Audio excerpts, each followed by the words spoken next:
Evening, and thank you for viewing the July 15th meeting of the Arcata City Council. As you know, the City Council meeting is being held as a teleconference in response to local efforts to reduce the spread of the COVID-19 virus. We want to thank the community for their efforts to slow the spread of COVID-19 in Arcata. We are all seeing the increase in cases throughout the state and the nation. We want Arcata to show the world that by supporting masking and social distancing, we can keep our curve flat, our community healthy, and businesses open. Please support safe shopping by masking up in Arcata. All votes tonight will be taken through a roll call vote. A public comment was accepted by email and in writing for both specific agenda items and general comments. Comments on specific agenda items will be read by staff during the agenda item. You can email public comments to pc@cityofarcata.org now if you want them to be read and be recorded as part of the meeting. We had a closed session and there is nothing to report out of the closed session. If you choose, please rise and join me for a flag salute.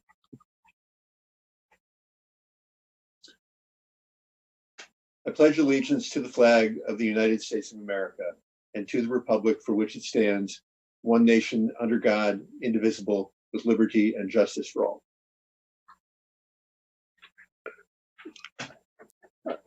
City Clerk will provide a roll call tonight. Mayor Winkler. Could I have a roll call, please? Mayor Winkler. Here. Vice Mayor Patino. Here. Councilmember Pereira. Here. Councilmember Watson. Here. All present. Next is early oral communications.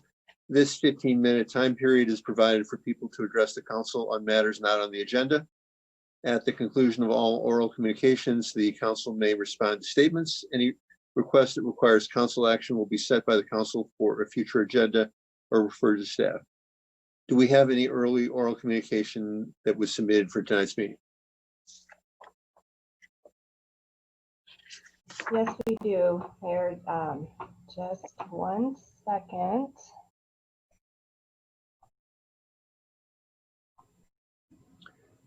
Could you read that, please? Yes, sorry, I'm having some difficulty with my screen. Just one moment. We have 2 submissions. The first one is from Jace Walker. Howdy, just wanted to give a shout out to let you know that since the COVID challenges, I'm seeing gradual changes on the plaza that currently have reached a level where I do feel I need to speak up and share my concerns. Besides the fact that a number of quote scruffy folks, end quote, whether they are homeless or not, I do not know, are hanging out in small groups on the plaza without masks. And I've witnessed a few folks using the public water fountain as a bathing area. One morning last week, a man took at least 30 minutes to carefully shave his head into the fountain as he kept his razor clean in the water fountain. There's always friendly smiles from the gaggles of folks, but often the smile is accompanied by requests for money. The sort of activity is fairly common already, but it seems to be escalating as there seems to be more folks hanging out in the lovely sunshine.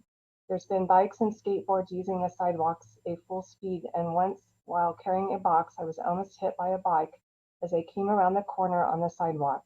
Skateboarders and bikes very often don't follow rules of the road when moving along the plaza as well. Worse, that hill on H Street that's up from the plaza, which crosses 11th. I often stop by the ATM at the end of the day for bank deposits and then continue along 11th, which crosses H and the base of the hill, and have had a couple of scary near encounters with skateboarders whizzing down that hill and crossing 11th in front of my pickup.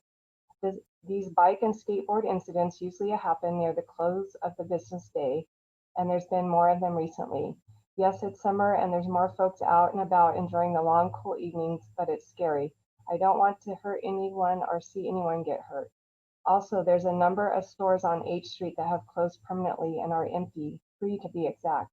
They have alcove-type entries, and recently folks have chosen to hang in the alcoves sometimes during the day while making requests or comments to passersby. And most often near the, Oh goodness, sorry.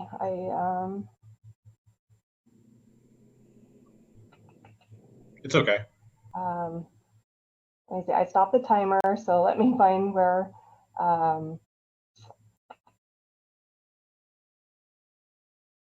Okay, here we go. Requests, and recently folks have chosen to hang out in the alcove sometimes during the day while making requests or comments to passersby, and most often near the end of the day. In the mornings after the overnight stay in the alcove, I witnessed food products as well as human solid waste in the area, and very often dried urine that has drained down the sidewalk. A few days ago, I noticed a broken window and a locked message board case. I'm concerned about more escalation, including graffiti, other property damage, and continued issues with human excrement. I realize the property owners need to be aware and do some cleaning up at minimum, but I also feel that the reduction in police presence combined with the changes since COVID means that we probably should be maintaining former police presence on the plaza rather than reducing it, and ideally increase patrols so further degeneration does not continue, and perhaps friendly reminders about wearing masks and appropriate use of public drinking fountain and the grounds. And I can finish that on our next oral communications. Yes. The second one, second and last one is from Kelsey Reedy. We are living on stolen Wiyot land and should not only be continually working on being a good ally, but also working to decolonize this community, which entails giving land back. Chief Ahern has said that along with the few measly reforms, quote unquote reforms being made to Arcata Police, that they plan to follow some of the recommendations made in the Police Foundation report regarding the murder of David Josiah Lawson. Which recommendations are those? How does the public know about them? And why is it that the public has had no say in which recommendations are being made and how? Many community members have requested a public hearing and no word has been talked about it since. Yes, COVID hit, but you all are still meeting, so why is there not a virtual public hearing being planned? Oh, yay, because you all never actually intended on having the public involved in any reform or the local slave patrol. We will not forget this. We will not forget David Josiah Lawson. We will continue to fight for justice. Say his name, David Josiah Lawson. That concludes the public comments for this item.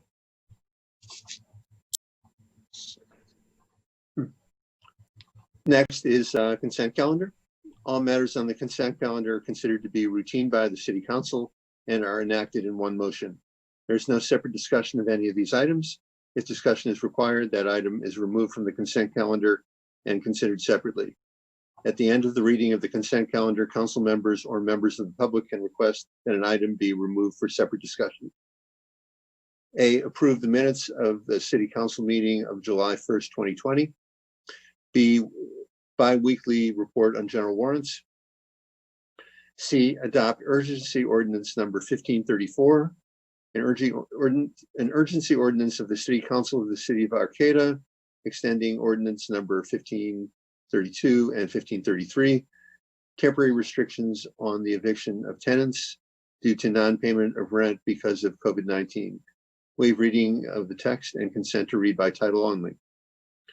D, declare a continuation of the local emergency related to the coronavirus pandemic.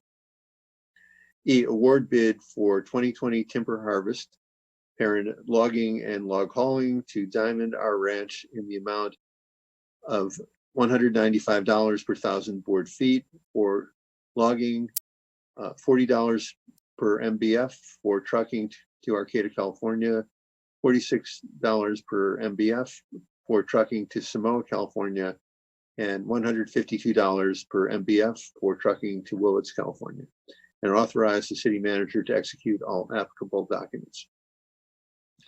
F, approve agreement for professional engineering services by Dr. Robert Gearhart, doing business as Hydro Resources, in the amount of $48,000 for fiscal year 2020, 2021, and authorize the city manager to execute the contract documents. G, approve the proposed wastewater rate fees for fiscal years 2020 through 2025 Find that Proposition 218 notices were mailed. Public hearing was held on July 1st, 2020, and the city received a total of 36 protest letters, totaling 36 partials, which is less than a majority of those affected. Find that the wastewater rate fee as proposed are exempt from CEQA pursuant to Public Resource Code Section 21080B8 of the California Environmental Quality Act, CEQA, and CEQA Guidelines Section 15273, as charges proposed are to meet operating expenses, financial reserve requirements, and to obtain funds for capital projects that are necessary solely to maintain service within existing service areas and will not be used to expand capacity of the wastewater system. Is there any council member who would like to remove an item? No. Is there any member of the public or staff that requests that an item be removed from the consent calendar? There is a public comment for item G. All right, could you read that public comment, please? To Arcata City Council, this email is in regards to the water rate increases. I realize the wastewater treatment plant needs to be replaced. The problem with these large increases affects us seniors on limited incomes. We get rent increases of $10 to $15 every year. Our medical insurances jump $50 to $60 a month. I am sure that you city council members will do the right thing and postpone these rates at this time. Thank you for taking the time to read my email. Ernie Sue.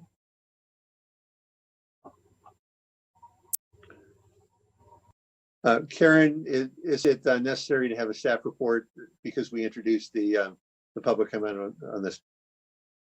No, that's not required, Mayor. If there's a specific question that a council member has, we'd be happy to answer it, but you did complete your public hearing at your last city council meeting. I will note, just based on the public comment, that the council did make a request to staff to incorporate in those fees a deferral of the rate increase for the wastewater rates until January 1st. And at your last meeting, you approved water rates with a deferral to start September 1st. So there are short deferrals associated with COVID-19.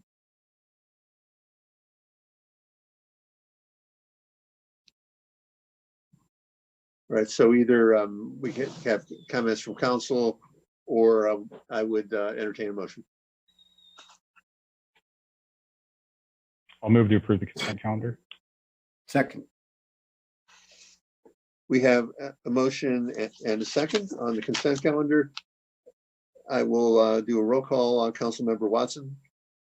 Aye. Vice Mayor Patino. Aye. Councilmember Pereira.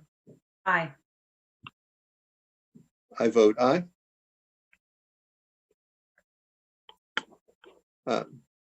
Next is old business, public hearing to adopt resolution number 201-05, authorizing the submission of the city's applications for funding under the State Community Development Block Grant Program Coronavirus Response Round 1, CDBG, CV1, Notice of Funds Availability, NOFA.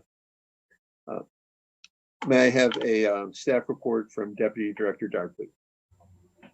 Yes, good evening, Mayor and council members. The item before you tonight is a request to approve the submission of 2 applications for funding under the State Community Development Block Grant Coronavirus Response Round 1, NOFA.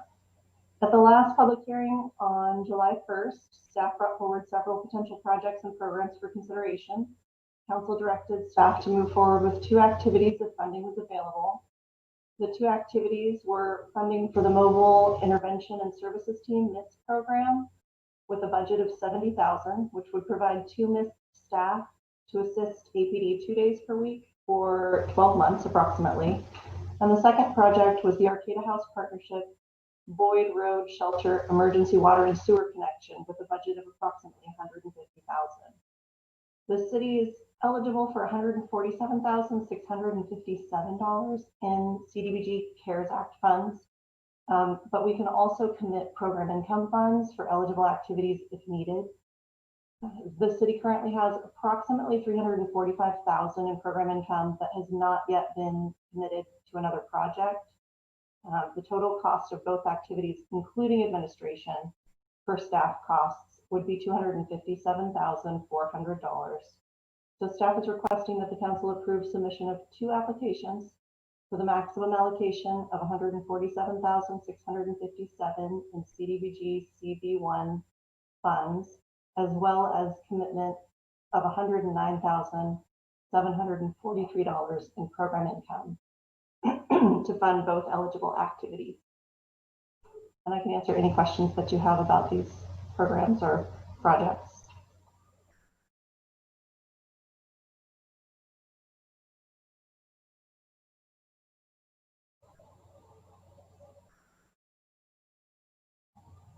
No questions? Not from me, thank you. And was there any public comment? I think we needed to.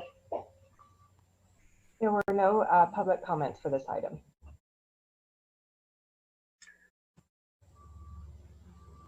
I'd like to make a motion to adopt resolution number 20105, authorizing the submission of the city's CDBG CV1 applications and commitment of CDBG program income funds. Second. We have a motion and a second. I will do a roll call. Vice Mayor Petito, Yes. Councilmember Pereira, Aye. Councilmember Watson, Aye. and I vote aye.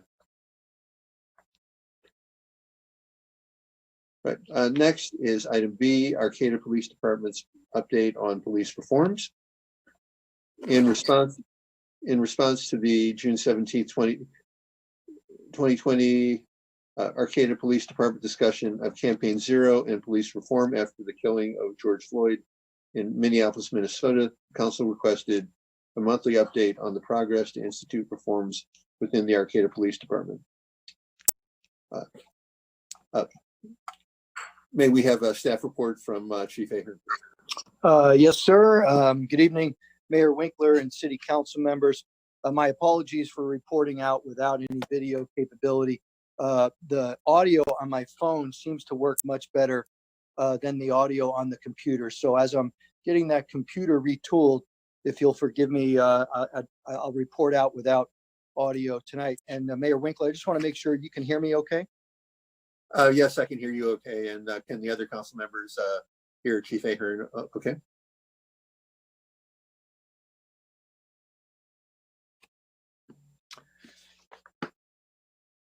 Okay, I'll go ahead and continue with the just a summary of the staff report, which has been prepared in anticipation of this first monthly reporting out. And as was discussed briefly, after APD presented information during the June 17th Arcata City Council meeting regarding a discussion on Campaign Zero, police reform, it was requested by the council that all of you be updated on a monthly basis regarding the reform process and progress made along the way. So immediately after that city council meeting, as a police department, we went right to work really on 3 areas. The first being the immediate reforms that the city council directed the police department to implement, including removing the carotid control hold from the use of force policy and expanded use of the portable audio video recording policy to include body-worn cameras, returning all military equipment, specifically the 14 rifles originally procured through the military surplus program, finalizing a post-approved de-escalation training program to commence for Arcata PD personnel in 2020, ensuring supervisory review of use of force, ensuring the utilization of the use of force reporting tool, and reviewing the department's use of force policy. The second area was to work directly with the Public Safety Committee on reimagining policing in Arcata. And then thirdly was to develop a strategic plan framework in which civilian oversight models could be explored by the Public Safety Committee for eventual recommendations to the Arcata City Council. So,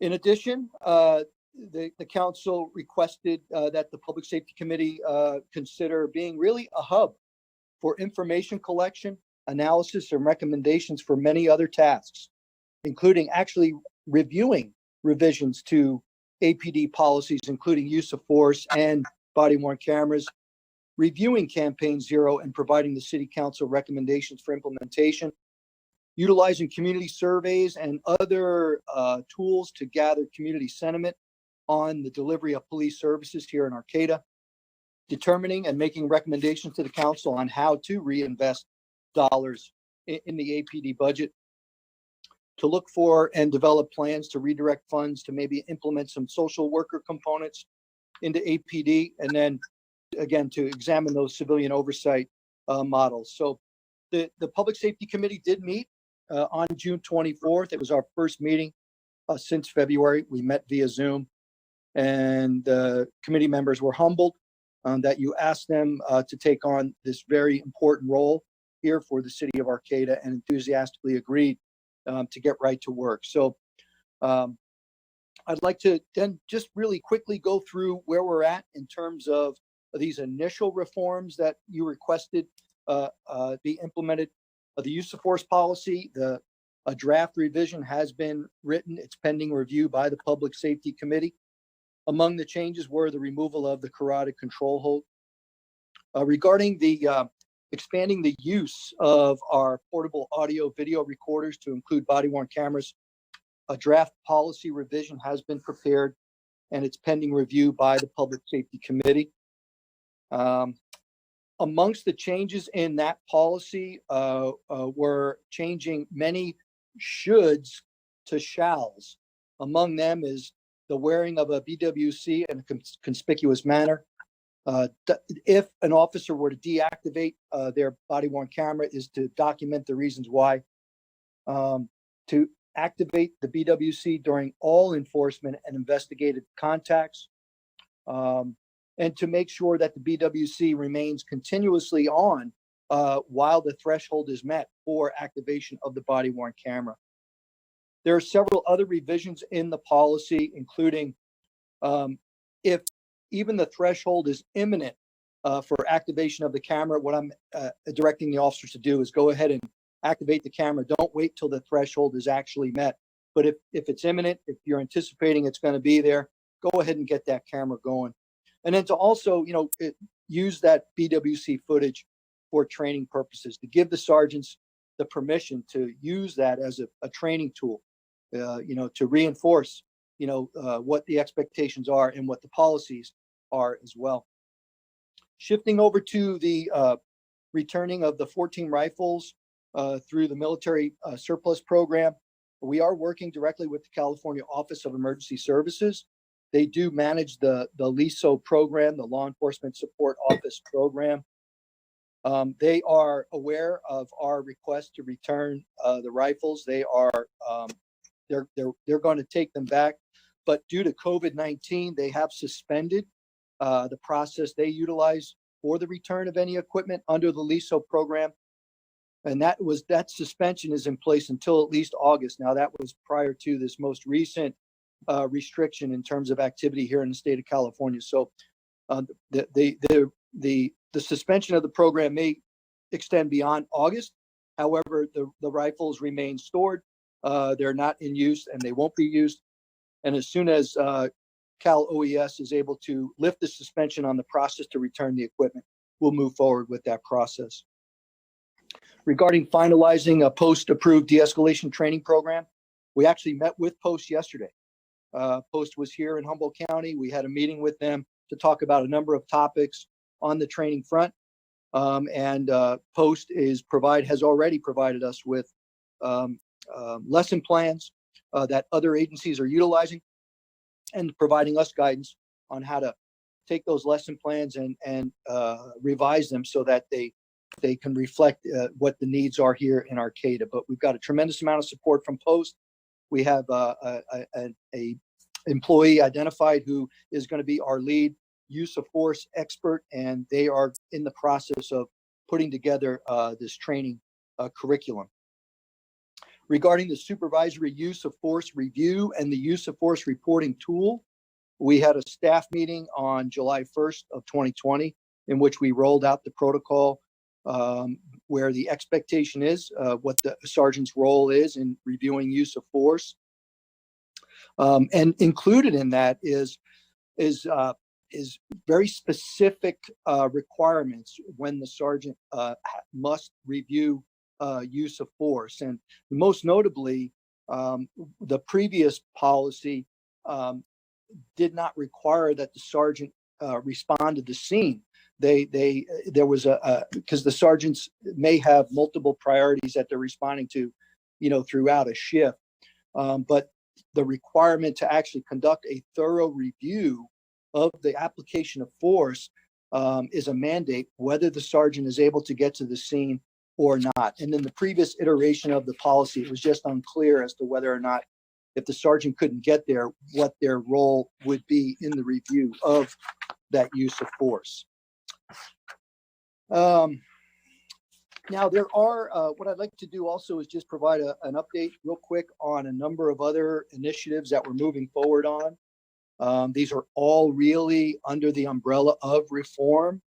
And whether it's from the National Police Foundation or the best practices that we've adopted here in Arcata, or looking at what other agencies are doing in terms of being proactive with providing information to community members on their response to, this call for reform.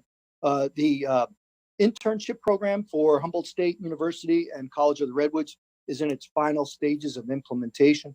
We have 4 job descriptions identified, and I am in the final phase of making some very slight modifications, and we are ready to launch that program as soon as Humboldt State University and College of the Redwoods are able to assign students to internship programs.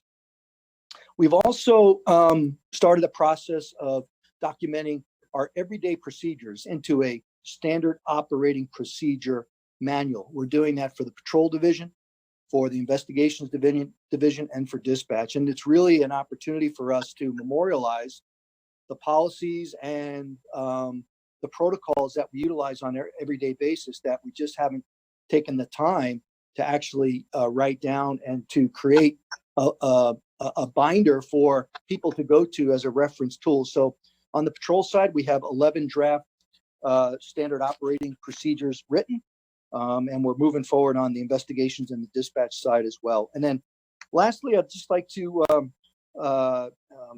give some acknowledgement to Kati Gallardo, who's our communications specialist here in the city of Arcata.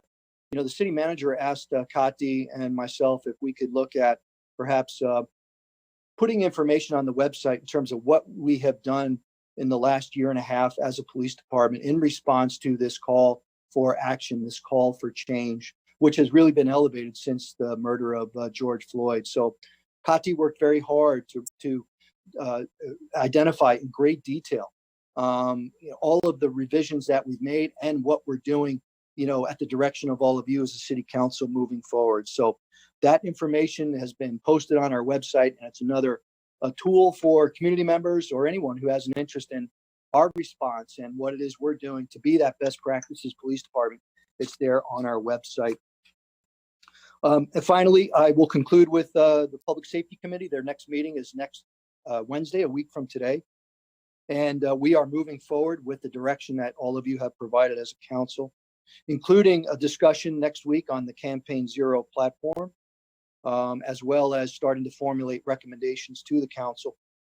There's a significant volume of work ahead for the Public Safety Committee, but they are relishing the opportunity to really contribute to ensuring that public safety services here in Arcata continue to improve in the months and years ahead. So with that, that's a summary of the staff report. I'll now take any questions if you have any.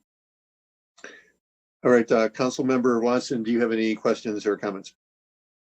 I don't have any questions right now. Thank you. Vice Mayor Patino? Yeah, I didn't get in your review, Brian, that mentioning the citizen police review. And I believe that's part of this, where we're going to ask the Public Safety Committee to look at a citizen review board for the PD. Yes, sir. That's an oversight on my part. It's really what you provided us as a council was a three-pronged plan. It was those immediate revisions, including, policy revisions. And then secondarily was as monies are restored and we reimagine policing here in Arcata, is to look at different positions, non-sworn social service components to work alongside, the police officers and the dispatchers and our other staff, to improve the delivery of services. And then the third component is that examination of civilian oversight models that are in place throughout the country, and to look at Arcata and as from a legal perspective, as which models would actually be lawfully applicable. So we're working with our city attorney on that portion of it. But the Public Safety Committee has been briefed on those three prongs of the plan, including the civilian oversight piece. And they are getting to work right away on looking at different models that are in place throughout the country and seeing if there's some degree of different models that they can compile to say, and to provide a recommendation to all of you as to what they think would work here in Arcata. So that process is ongoing. Great, thanks a lot. And I really appreciate the committee, if you pass this on to them, that taking these tasks on really allows us a way to get a big view of what we can do here. If it was just us trying to form this, it would be very narrow. So I really appreciate the Public Safety Committee in the broad group that they are, being able to come up with stuff for us so that we aren't stuck in our own little narrow viewfinder. I'll pass that Thanks. along. Thank you, sir. Thank you, Brian. Yes, sir. Councilmember Pereira. Yeah, first of all, thank you, Chief, for this really great report that I think really breaks down. We covered so much when we were talking about more broadly what reform and what action we wanted to take locally. So I think this report just does a really great job of encapsulating all the different approaches. And great that they're going to be meeting next week to review those policies as well around body-worn cameras and then carotid control hold. Carotid, I always just feel like I'm going to say that incorrectly. Maybe I did. I don't know. But I'm grateful they're going to be looking at that. And then a question I have for you is around the internship program. I think it's really great that it's being, revamped so that there's more access. So I guess my question is around remote internships. Obviously, CR students and predominantly HSU students are going to be virtual online. So I don't know if that's been at all looked at of having, this internship be a remote internship. I know there's challenges that come with that, but I didn't know if that's something you all have looked at. It is Stacy Becker over at HSU, primarily, who's been my primary point of contact over at the university, has encouraged us as a department to look at, various delivery platforms for virtual internship, maybe a hybrid model. But, in looking at the positions, ma'am, that we've identified, as well as the streamlined application process, I think a lot of this, if the students were not meeting in person, there are several of these job descriptions that could be performed via online format. So it is, we're changing as a society and we're relying so much more now on technology to get work done. This is such an exciting moment for us as an organization. It's one thing to say you have an internship program. It's another thing to point to it and say it actually is active, it's engaged, and it's working.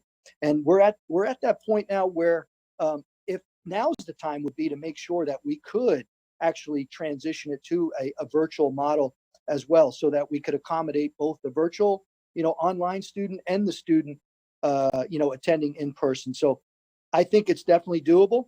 We're excited about this opportunity to really open up Arcata PD, to the students and the entire campus communities at both CR and HSU. Thank you. Thank you, All Mayor. right. Chief, thank you for the very in-depth report and being very responsive to requests from the council, specific requests from the council and from the community. And also for very actively engaging the Public Safety Committee. That there's been a lot that has been brought up and requests and demands from the public for reform in the police. That one thing I think there's been some public misunderstanding of, and I can only speak for myself, but the reductions that we have done in the police budget are not specifically aimed at the police. That we're doing general reductions because there's been a major drop in tax revenues as a result of the COVID-19 pandemic. And so the changes in budget are not a criticism of the police. I appreciate the degree to which you as chief and other members of the police department have actively responded to requests and demands for improvement in the police department. And I see and I expect those to continue, and that we will get continuing public input so that we can continue to increase the quality of police services within the limitations that we have right now. Absolutely. No, I appreciate that, sir. And everyone here in the organization appreciates the support of the council and the city manager. And, we're going to continue to go out and do our job every day and do it to meet your expectations as a council, the expectations of our community members, our commitments to continue to get better each and every day. So thank you all. And I look forward to the next monthly update in August. Do we have any public comments on this item?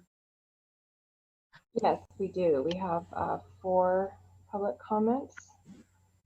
The first one is from Marley Jarvis. To the Arcata City Council, thank you for your continued focus on this issue. We must all work to reduce immediate harm caused by our policing and justice system, academic and other social institutions. However, I am a scientist by training. I use data to make decisions regularly. We all know that we have to do the same in our city's efforts to eliminate the disproportionate harm and death to our local Black and Brown community members. And the data is staggering. While all of the 8 can't wait policy recommendations should be enacted as immediate harm reduction efforts, data shows that they simply aren't working to the extent we need. A number of police departments across the country already have these policies in place, and we still have George Floyd, Josiah Lawson, Breonna Taylor, and countless others. Police reform is not saving lives as it's not addressing the root problem of using policing to punitively fight problems in a community far downstream of the cause. I urge you to review the 8 to Abolition campaign, which also has actionable steps we can take to strike out the root of disproportionate harm to Black and Brown community members. For example, removing police from schools and setting up community response groups so that the police aren't called for minor issues like noise complaints. We must all be scientists and reevaluate our approach when the data show that our approach is not having the impact we had hoped. I grew up in rural West Haven, and despite many visits, the police did not improve the root causes of frequent home invasions or meth addiction problems on my road. Instead, imagine if the cost of all of those police visits and vehicles and salary and gear went to community building, stable jobs, safe housing, mental health, and family supports.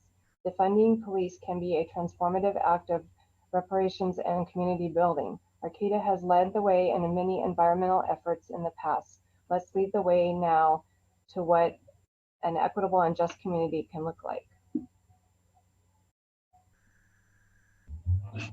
The next is from Jess Heigevert.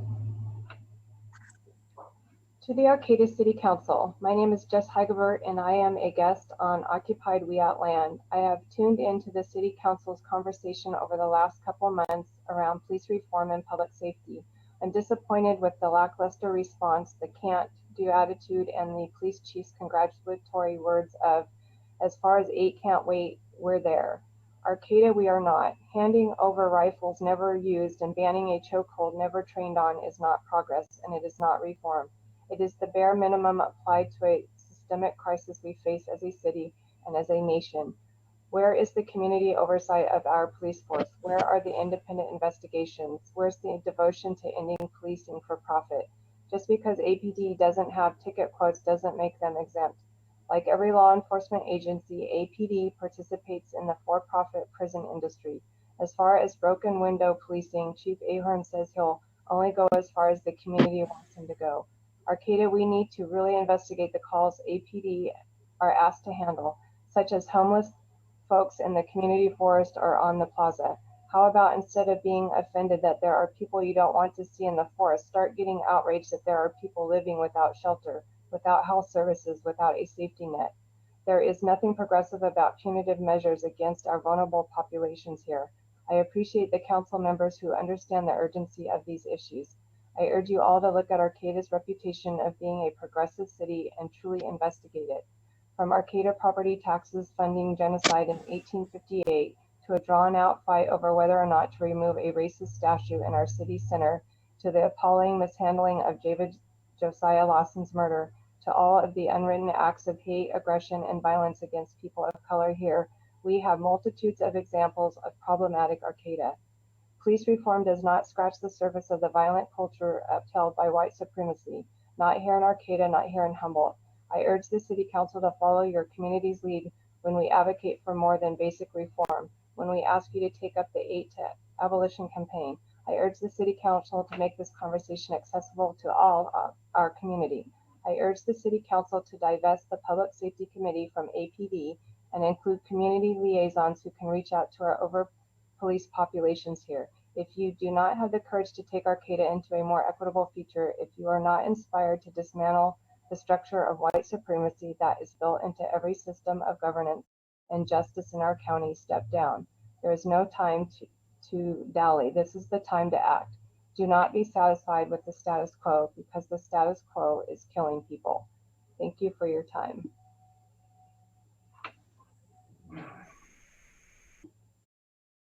The next is from David Haney.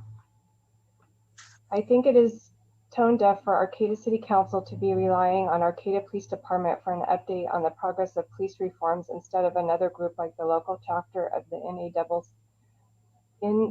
NAACP or Black Humboldt. Arcata Police Chief Ahern has already expressed his support for the 8 Can't Wait framework, which have time and time again been disproven as having used faulty data. Arcata City Council needs to take a serious look at 8 to Abolition as the framework a progressive community like Arcata should be reviewing. Thank you.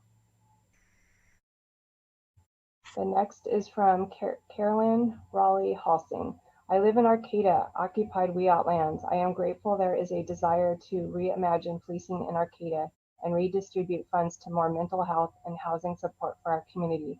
I ask that as the community works on this, that we look at these ideas through a lens of abolition rather than reform. And I'm just checking, we did have, yeah, that is it. Oh. Okay, we have one more. Kelsey Reedy, you say you want to reimagine police in the city of Arcata. Let's reimagine Arcata without police. Please look at the 8 Can't Wait campaign for step-by-step actions to move towards police abolition. And let's have a public hearing about it so the community can be part of this reimagining process of having a police violence-free city. I support the first and second public comments made on this topic. That concludes the public comments for this item. So as far as further council comments, Councilmember Watson? Yeah, I just want to, just in response to some of the comments about calls that might not necessarily need an officer. That's something that a conversation I've been having with Councilmember Patino. We've also talked with the city manager and the chief just about looking at a, more of a role for a PSO. I think a great example is like noise complaints. So yeah, that is something that I think we're actively talking about and researching, and I think there is some interest in trying to move that forward. Vice Mayor Patino? Yeah, I'm a little confused on the 8 can't wait, abolition. I mean, I guess I probably need to see this stuff in print or something, because I'm getting confused over, are they together? Are they separate issue? What do you want to call systems? I guess that's really up to the Public Safety Committee to look at all these different platforms, formats, or sets of standards, and find something that fits for our community. So, you know, I'm a little confused about some of that stuff. So, thank you. Chief A. Harden, you can respond now, or once we've finished with questions from the council. I'll wait till you finish with the council, sir. All right, Councilmember Pereira. Yeah, so I appreciate the public comments and folks referring to another campaign that has policy recommendations, since I think we are asking for the Public Safety Committee to look at the 8 can't wait, and given that there are a lot of things that the state of California has already implemented on that campaign, I think making sure that if there are other platforms and policies to be looking at that are in a similar vein, I fully support our Public Safety Committee looking at those policies, and I definitely want to echo the sentiment that Councilmember Watson brought up about looking at other avenues. I mean, just tonight we expanded funding for our mobile intervention services team and expand our capacity to have mental health workers actually do outreach in the community. And so I think we're going to continue to build upon that work and see where there's other opportunities. So I definitely hear those points loud and clear. So thank you. Well, as other council members have mentioned, it makes sense to look into what functions can be performed by non-sworn personnel of the police, such as noise complaints, and also to have responses from the Public Safety Committee back to the council on actions that we can take to further improve public safety in Arcata. All right, next is new business. Discuss the roles and practices of serving on boards of Joint Powers Authority and regional agencies and committees. Council members are often requested to serve on outside boards, councils, commissions, or committees. This type of representation serves to facilitate communications and provide interaction with other governmental bodies. The City Council appoints members to some of these groups on as needed or as requested basis. Could I have a report from City Manager Deemer, please? Yes, thank you, Mayor. Currently, the city council members, as you're all aware of, are assigned often to 1, 2, or 3 other outside legislative boards, councils, or committees.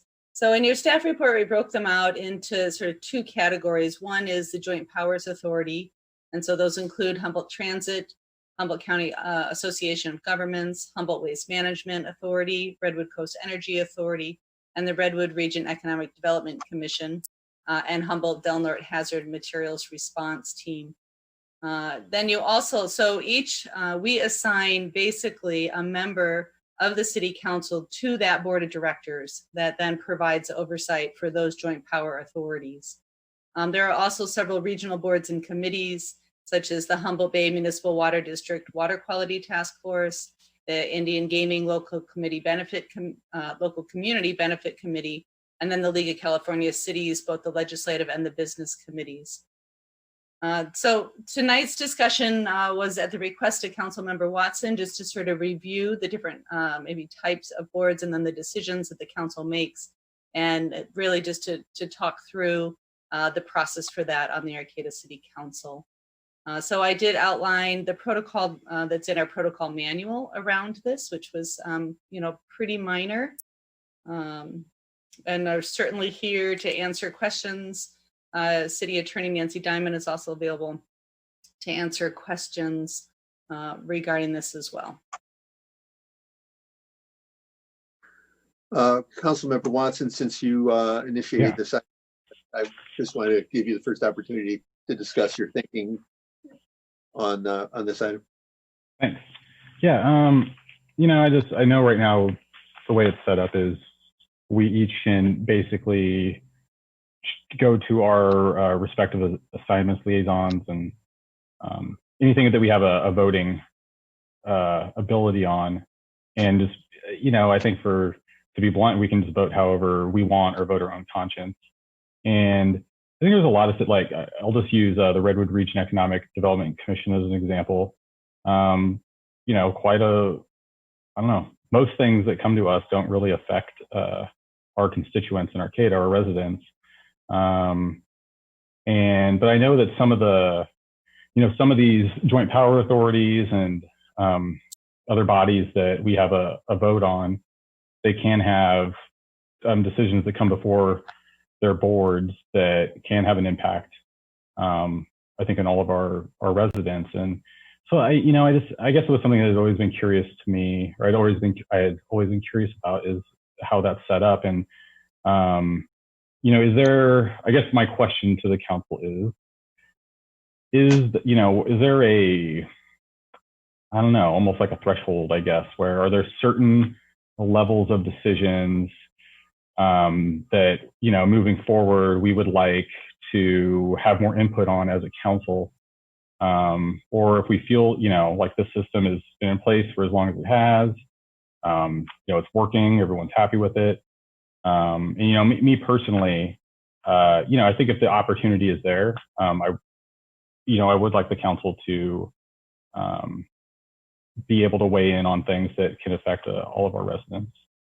So that's basically, my interest in this and putting it on the agenda. Right, Vice Mayor Patino, do you have any comments on this item? Yeah, for me, when I'm sitting at HTA or wherever, HCOG, or wherever I'm sitting on a board that's not city council, the question that comes to me is this going to negatively affect the city by any significant amount? And that's the point where I would pull back from making a decision if we could, and come to the council if it was possible. So generally speaking, our joint powers agreements kind of lock us into how we have to function for whatever it is, HTA or HCOG or the HWMA. So I don't think in over the years I've had many things that came up that I feel like, oh gosh, I wish I knew what the rest of the council thought about this, because it was such a minor effect on our whole city. But that's my threshold. How much will it affect us negatively?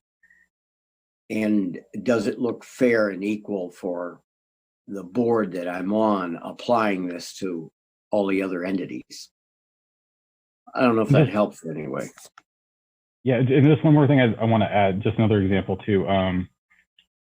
Like, I guess a situation where we, as a council, maybe we have been consistently moving in one direction on any particular issue.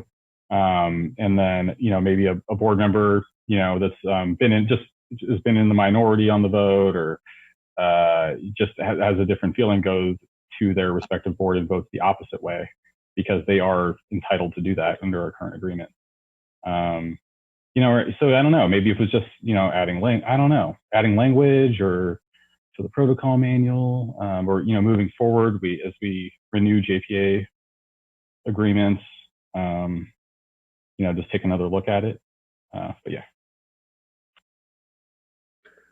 Councilmember Pereira, do you have comments on this?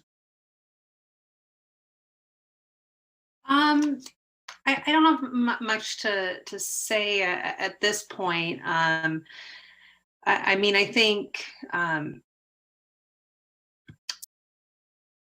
yeah, I think if there's something that disproportionately affects, our respective member agency or something, I think to Vice Mayor Patino's point, that could be a point for additional conversation. But it is kind of an interesting thing when we assign folks to another legislative body, that representative of the city, it has a fiduciary responsibility as a director of that board, of that joint powers authority. So that does add an interesting layer and complication.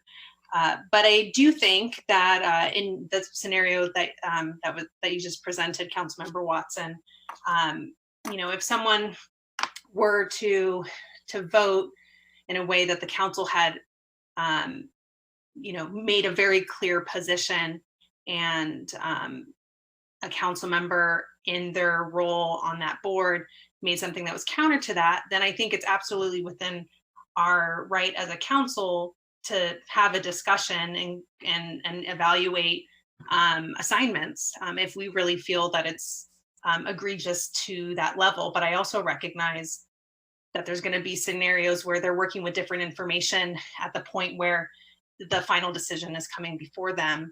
And that's a responsibility that we've assigned to council members to take on for the respective JPAs. So other than that, I don't have much to say, but I appreciate the checking in on this, and yeah, I mean, entertain any further discussion that we want to have on it.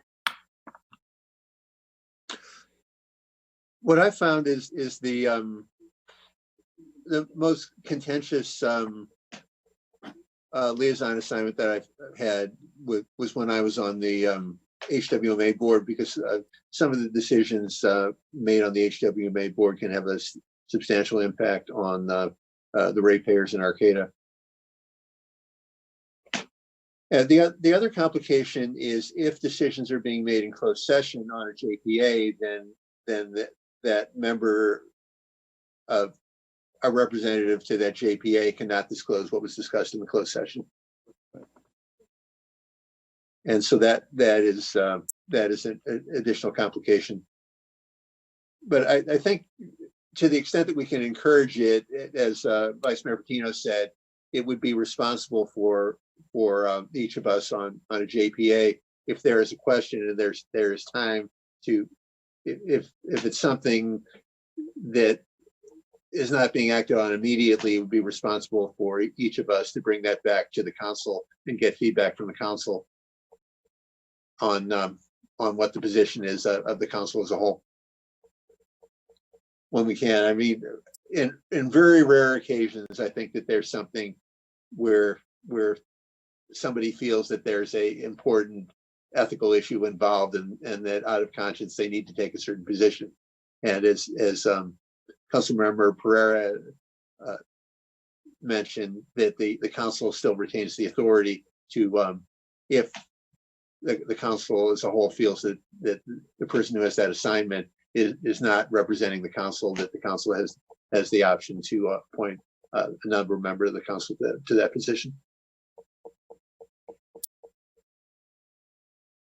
Vice Mayor Patino? Yeah, I have to say that this conversation is real timely, since at the Humboldt Transit Authority and HCOG, we've been looking at how do we make our bus system faster, and what could we do to make that happen. In the discussions, we talked about some adjustments to Southern Humboldt, Rio Dell and Fortuna, and the discussions went on for a couple of meetings. So the mayors of those towns that are on HCOG and the ones that happen to be in HTA really expressed their opposition to some things. And so as a group, we looked at it and said, you know, we'll try that probably in another location instead of pushing it on you because we can see that you're not interested in doing that. Now, I didn't come back to the city council, Arcata City Council, and talk about all this because none of it affect the city of Arcata. It was the other ends of the county, the north and south.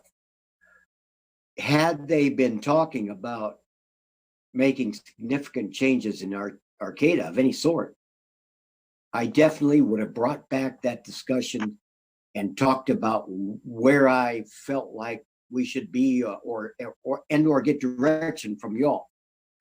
So I watch it go on, and it hasn't happened directly to us, so I didn't bring it up.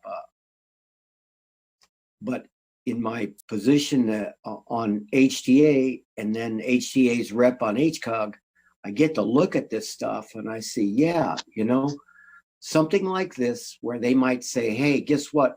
We want to just blow through Arcata and have one stop versus like 6 stops that we have now, 7. It would be definitely time to talk about it. So I don't know if that helps you all. Anyway, that's all I got. Sorry. Any further comments from members of the council? Yeah, I don't know. I hear what we're saying about what we can do kind of after the fact if something happens and the council decides, you know, that a majority of us weren't really pleased with that particular vote, and we can take a council member off that commission. You know, maybe for now, you know, it is very complex. I'm you know, I appreciate everyone entertaining this conversation too. You know, I guess for starters, even if it was just adding language, well, is that already adding language protocol manual? You know, that there is some expectation that council members will vote in line with, you know, kind of established council policies and or you know, for example, like we've just we've extended our rent ordinance several times. So, you know, there was some housing body and the council member goes and, you know, just kind of votes against in a different way than an established practice we've been doing. You know, and I realize it's a protocol manual, but I don't know, just trying to think, like, I don't know how else to add to it or improve it. Is something that's a little, I don't know, yeah, a little more than, you know, after the fact when the vote's already made and we can't really change anything.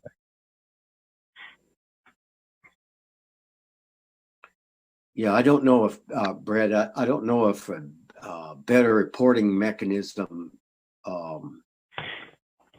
I guess trying to look at the threshold of is something that's going on with your board look like it's going to affect, or that most of the council is going to be against it. I can recall one time in the past where a council member was on a board and I thought, are you kidding me?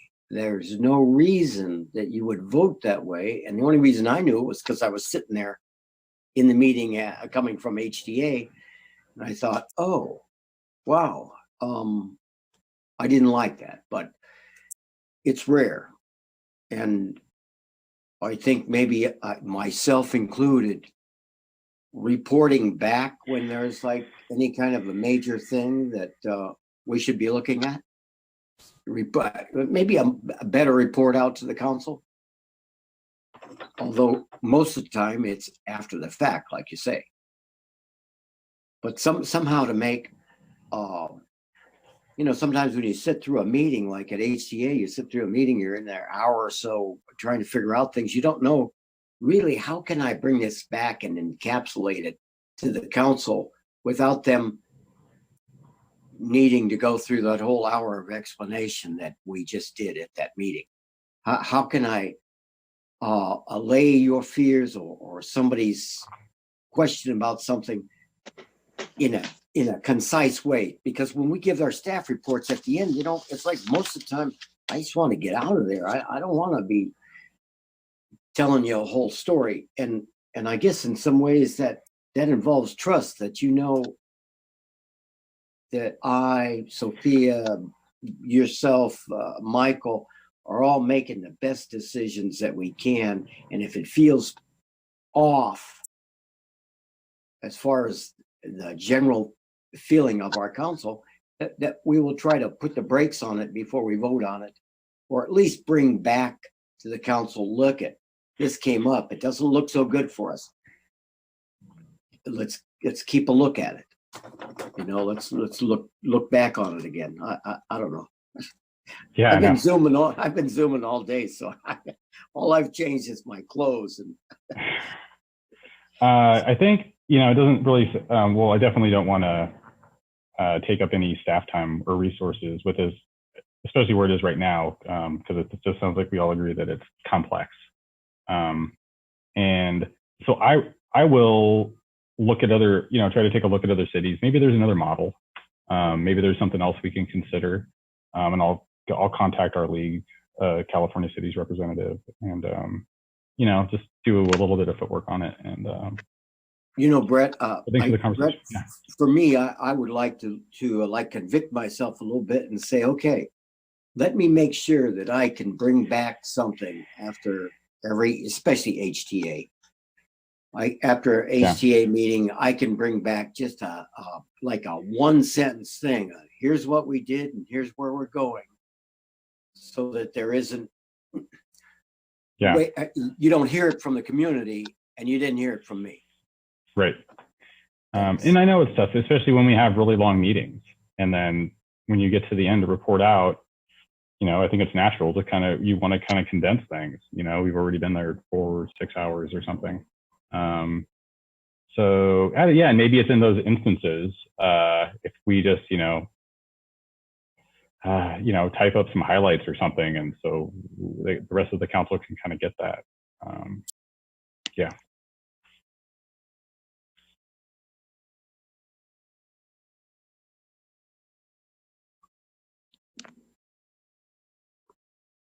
So yeah, I'm done with this, and I really appreciate everyone entertaining the conversation. Thank you. Right. Any further comments on this from the council?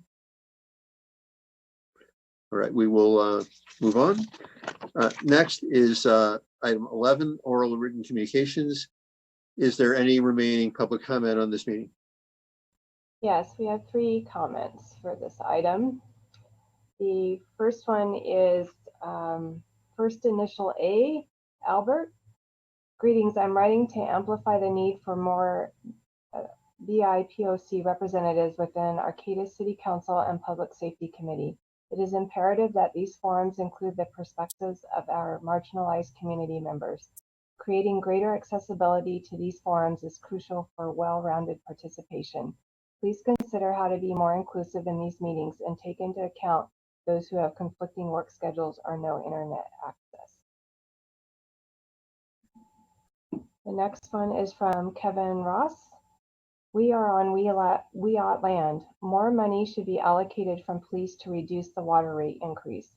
Justice for Josiah. Defunding police. I have some thoughts about law enforcement and recent movements to reduce/defund the police.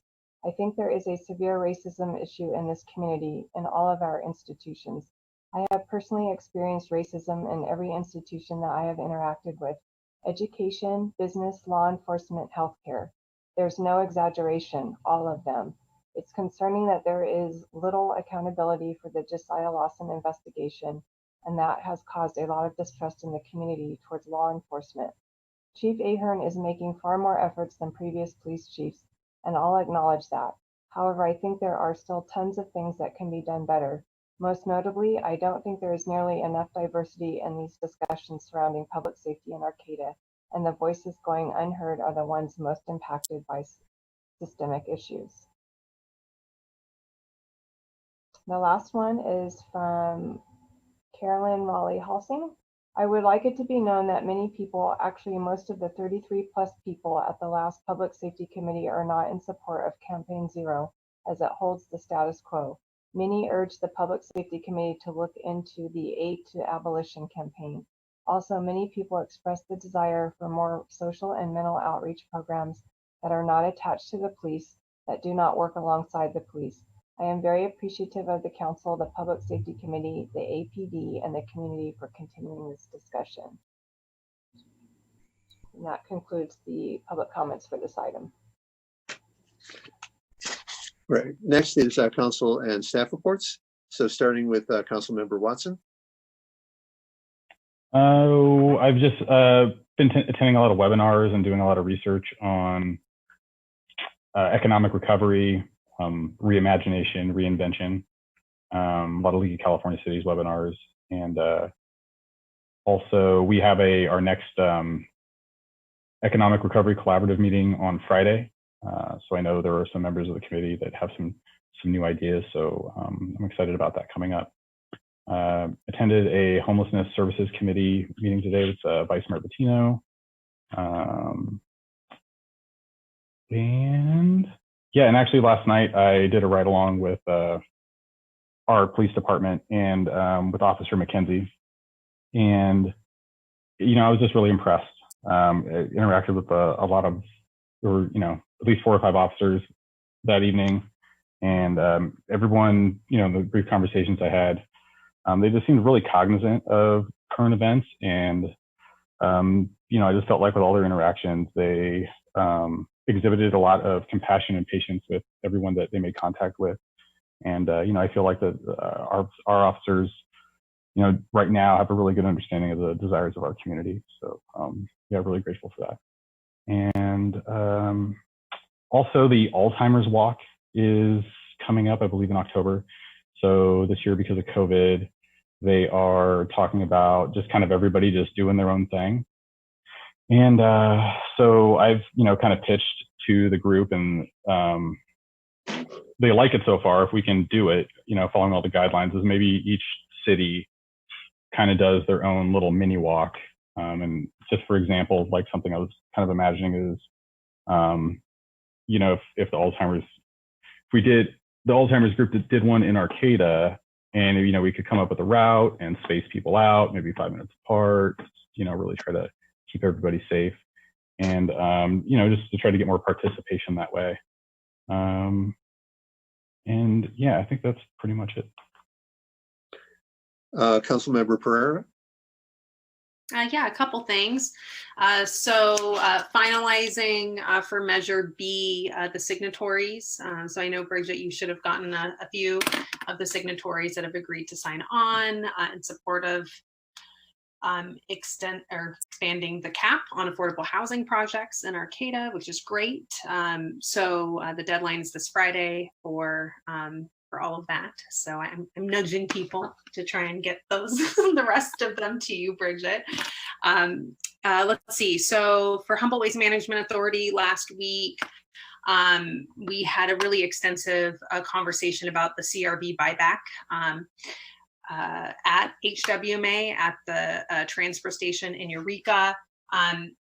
Just for, I guess, a little bit of context, this is something that's been an issue across the state for several years. Right now, because of COVID-19, there's more challenges, and HWMA is, in terms of financing it, is needing to take a pause and has actually suspended service for some time already to evaluate other options. Currently, the state CalRecycle is not offering virtual certification training to renew our CRV buyback license or permit, however you want to describe it. Understandably, HWMA has opted out of sending any staff to Sacramento, given the state of community spread that we are seeing across the state. Long story short, the decision that we made as a board was to continue to suspend CRV buyback services at the transfer station for a 90-day period. to buy some time to be looking at other options for CRV buyback. It sounds like there's conversations between HWMA, Recology, and another organization looking at, is there a private sector solution for this that could fill a gap. We also had extensive conversation as a board that we do see the importance of maintaining some level of CRV buyback service through HWMA, given the important service that it is, even if there is a significant financial loss, trying to find some way to maintain some level of service. So the suspension period is really intended to give staff some time to be thinking creatively about different avenues, understanding that 5-day-a-week or 7-day-a-week service is probably not going to be viable for the foreseeable future, but seeing what can be done, and then also recognizing, right now it is not safe for staff to be traveling out of the area. So obviously, if we aren't able to have staff from HWMA attend that training in person and they're not providing an alternative, that also presents an issue in terms of certification. So I just wanted to make sure that you had an update on that, because I'm sure many of you have heard concerns about CRV buyback. And this is really compounding over several years of, the state not, finding a solution to the problem, but really with COVID-19, it's really compounded it. And so we're just going to take some time to figure out what we can make happen so that we can still provide some sort of service to the community. Vice Mayor Patino? Okay, I'll just bring up the information that HTA, what I was talking about earlier, where HTA is looking at, HTA and HGov, we're looking at how to make the route from McKinleyville to Fortuna be as fast as possible and as often as possible. And in that, we're looking at some possible solutions for areas like maybe Manila, where there's hardly anybody at a stop that takes up time to pick up people. West Haven, the West Haven loop that, there's rarely a person there. So you say, well, we still have to provide service. How do we do it? A model that we're looking at is that last mile or that stop that's out of the way, to have that be a call-in stop where somebody who is at West Haven or in Manila, they call ahead, an hour ahead. It would be great if it was an hour, let's hope. And they get a ride from some platform, Uber or HTA or Dial-A-Ride, that gets them to the bus stop so that they can catch the bus, the county bus that's running up and down the road. The price to the consumer would be basically getting to the bus stop isn't going to cost them any more money. So it's a real interesting option where, say you were in West Haven and you wanted to get down to McKinleyville or wherever, you would call in. The transport service picks you up and drops you at the stop in McKinleyville so that you can get to Eureka on time.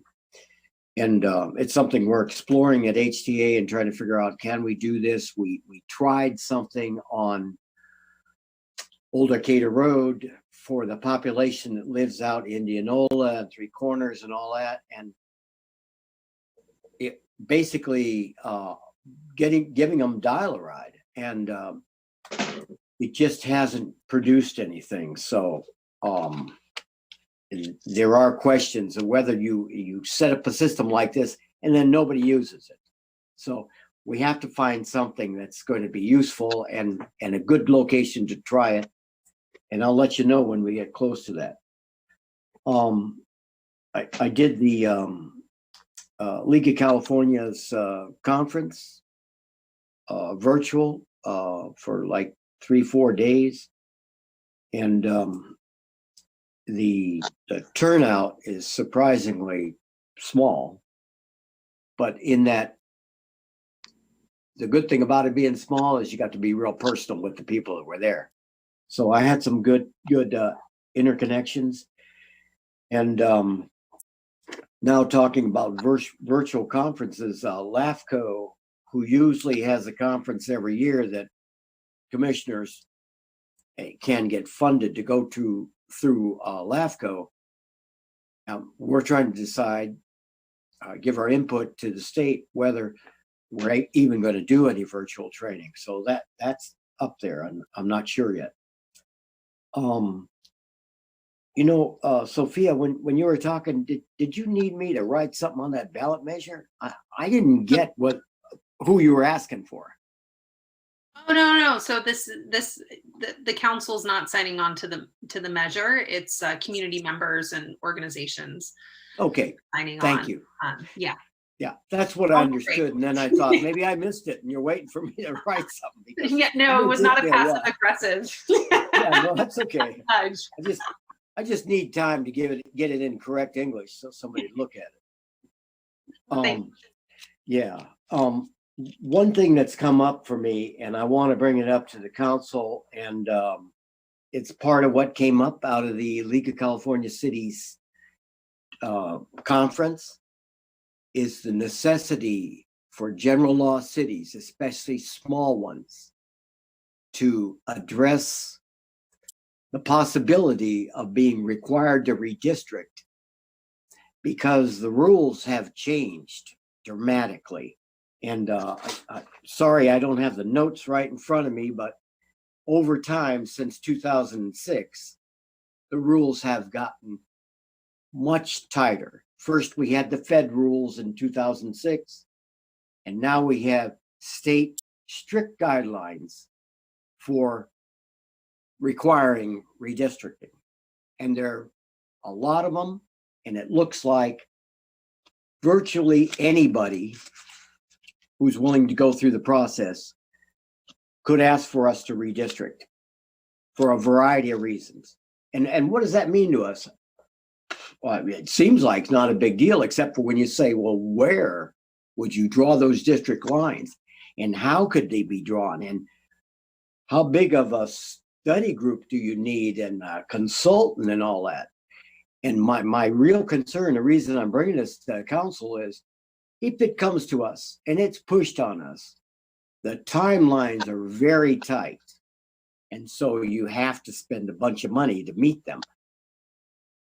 Another way of looking at it is to say, we probably are going to have to do this in the sometime in the future. I'll say near future. I don't know what word to use, but sometime in the next few rotations, we may be required to do it. And how would we do that in a town like we are, where we're kind of separate from one of our areas, like Valley West, and say, look out there, Valley West, geographically separated. There's a lot of things that would lean you to believe that should have its own district. And recently, there have been some decisions made on, in the past, when they said, hey, you have to redistrict, then you go, okay, we have 5 districts, we have to divide up the city in a pie, we have to do the Eureka-like thing. But there is an option that looks like some cities have explored that says the whole city, with the exception of one area that appears like it's geographically different, the city itself would have 4 positions. That geographical area would have 1, guaranteed. So that way, it might address some of the constituency questions about where's the BIOPC representation on the board. Well, if it's always going to be 5 at large, that may not happen. But if it's redistricted in a way that you have the look at of people's ethnicity or a little deeper into community neighborhood thing, we may be able to address that through redistricting and meet some of our own criteria. So I'm just bringing that up. I think I'd like to see us have a discussion agenda item on redistricting and get us all up to speed on the Fed rules, the state rules, and the actual number of cities out of the 400 something cities that have redistricted.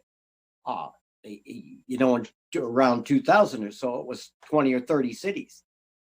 It's 170 some now. So just looking at that curve, we don't have too many more years to be the only ones out there that haven't done it, and therefore subject to a lot more pressure to do it. So there you are, something to sleep on. And if you won't mind, maybe we could have a agenda item for that sometime. Right. I have been spending a lot of time watching webinars on COVID-19. That it's obvious to me that the situation is very much out of control for the United States as a whole. That among Western industrialized countries, that we have the highest per capita rate of COVID-19 infection. And so even though I think that we as a county are doing well, partially because of our geographic isolation, I think partially because of the county health department and the county health officer and the practices of the residents of this county. But reason I bring this up is that it's summer. A lot of people, probably less than usual, are going to be traveling outside the area. So what I would encourage people to do would be when they travel to and when they return to shelter in place to even a greater extent possible than they would have done otherwise. Because even though we're doing relatively well, that a lot of other areas you may be traveling to, such as where one of my family members lives in Arizona, are doing very poorly and have a much higher rate of infection, a much higher chance that you will be near someone who is infected and that you could potentially infect yourself and bring that back to this county. So I would encourage people to be very careful when they travel and when they return during the summer. Next is dates of future meetings. Mayor, Yes. apologize for public comment. I was remiss in finishing the comment that had been submitted in the earlier oral communication. So I don't know before you adjourn tonight if you would like that completed. Yes, please go ahead. Okay, and again, this was a submission by Jace Walker in regards to Plaza Police Patrol reduction concerns, and I'll begin where I left off. Perhaps friendly reminders about wearing masks and appropriate use of public drinking fountain and the grounds, and definitely keeping an eye on sleepovers and leaving waste in the building alcoves. I'm hoping that these fairly frequent recent escalation occurrences could be discussed in council chambers in order to keep the plaza safe and family friendly. I'm not one to complain. I see problems as opportunity for positive change. I'm extremely tolerant and care about people. I respect our police force as they do their best to reduce incidents with compassion and tolerance as well. I love this town and I know things are not perfect anywhere, and we certainly have a lot to cheer about here in Arcata, but I'm seeing a steady decline on the plaza since shelter in place, which I think needs police presence. And perhaps the building owners need to be made aware of the problems too, to nip this decline in the bud. I really don't want to see it get any worse. That's the end of that comment. Thank you. Right. No further public comments then? No, there are not. All right. So returning to dates of future meetings, schedule a special meeting for July 27th at 12 p.m. via teleconference. What would the agenda for that conference be? Teleconference. The agenda for that will be the renewal of the declaration of emergency for COVID response. And then if we have any other small items, consent calendar items, we also are considering, you did receive a grand jury report. So we're looking at maybe reviewing that as well as our existing federal litigation with the council in a closed session meeting on that same day. Right, the second proposed special meeting is for August 10th at 12 p.m. And what would be the agenda for that meeting? Yeah, right now that would just be the renewal of the declaration of emergency for COVID. So as you might recall, in our municipal code, it does require the council to revisit that basically every 14 days. So those are just placeholders to keep in line with that section of the code. Right, and then the last item is that we have canceled the August 6th meeting. So do we need action by the council to schedule these meetings for item A and item B? No action, just if there were any conflicts, if council members would let us know. I had something. Michael, you said at 12 p.m. Do we mean 6 p.m.? I'm confused. We're actually suggesting noon meetings on both of those days. Oh, okay, because I got This is the paper copy tells me 6 p.m. So Thanks, Paul. noon. Yeah. Okay, thank you. So can at least 3 council members make each of these meetings? I mean, I can make the 2 meetings. I can make them also. We'll see for me. Yes. I'll try and be there if I can. I mean, I think so. All right. So with that, we are adjourned.